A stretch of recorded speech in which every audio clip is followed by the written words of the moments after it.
I think a lot of marketers play small Yeah. and they're like, well, we don't want to push too hard. We don't want to be salesy. Wrong.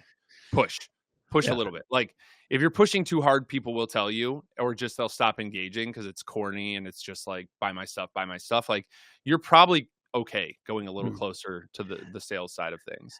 So what's But the Brendan push? the way I do this is, and this is what I did for years. I also used to train a lot of agencies. I worked with a company that did a lot of SEO agency training. So this is what we taught. I was the prototype for it. I have kind of like, I post a lot of different things and I have a lot of different ways I think about posting, but the way I post on LinkedIn is I find a problem. I name that problem. I call this process content IP. We can talk about that if that's helpful. But for each piece of IP I have, like checkbox marketing, I talk about the problem. I talk about the first roadblock you're going to run into when you try to solve this problem. I give people a template or a framework to solve the problem.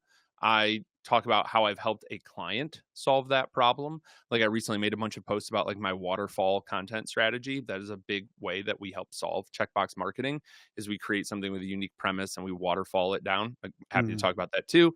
And then do some digging, be an explorer, be a journalist, look up other people that have solved this problem.